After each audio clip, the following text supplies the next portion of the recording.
Everybody's apologized. Yeah, everybody's really sorry. In the good old days, when a friend or companion had something to apologize for, you maybe received a cute little note. They're sorry, they love you, and of course it'll never happen again. Well, nowadays, when businesses have to suck it up and say sorry, it seems like all of their letters read the same. Okay. Dear insert customer's name here. We were great for a long time, because you love us. Dances around the problem, dances a little more. This is why we have to admit we may have wronged you. But don't worry, we're still the same company you love. Sincerely, we all make mistakes, so let's pretend this never happened. Rolling Stone calls this time we're in now the apology ad renaissance. But instead of pulling the old "it's not you, it's me," it's more like "it's not you and let's forget it's me." If I could leave you with one thought, remember, it wasn't me. Not as catchy or effective. But there are companies that have rebounded from an oopsie. Let's take a look back at the good, the bad, and the "oh my God, who let this happen?" Before apology TV ads, you had to put your money where your mouth was. In the 80s, publications praised Johnson & Johnson for how it handled the aftermath of the Tylenol murders. Multiple people died after taking Tylenol officials later found was laced with cyanide. It turned out it wasn't the company's fault, but it still found its reputation in danger. As a result, it introduced safety caps, letting consumers know their Tylenol was safe. And as you and I both know, the brand successfully survived.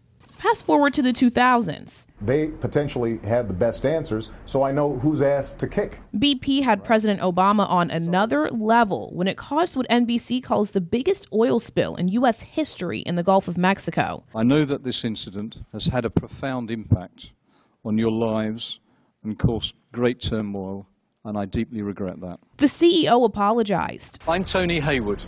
BP has taken full responsibility for cleaning up the spill in the Gulf. Not just before lawmakers, but in a commercial, hoping to have an intimate conversation with you, the viewer at home.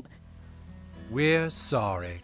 But it's safe to say not everyone was feeling it. The company is obviously still around today, but 2010 is definitely still a sore spot. Fast forwarding a little bit more, our apology ad renaissance timeline is clogged. I mean, even if we just look at the past year alone. There's United Airlines. Who can forget the horrifying sounds of a man being dragged off of one of its flights? In response, the airline paid for a full-page ad in the Washington Post titled "Actions Speak Louder Than Words." But that action didn't speak louder than all of the words of disapproval the ad got. Then there's Facebook, which left millions of users feeling violated after learning their private information had a price tag. And the Trump campaign paid political data firm Cambridge Analytica for it.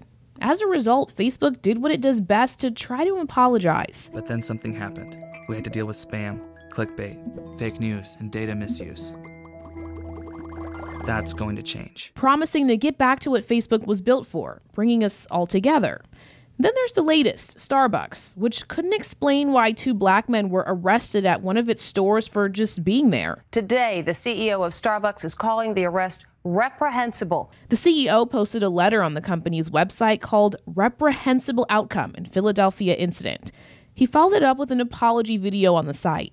He apologized to the two men thrust into the spotlight for reportedly waiting on a business associate for a meeting in the coffee store that day. This is not who we are, and it's not who we're going to be. These are just a few examples of bigwigs having to make big apologies. Business Insider tells companies to be careful when making these apologies. It advises them to make the right kind of apology at the right time, so they don't have to be even more sorry later on.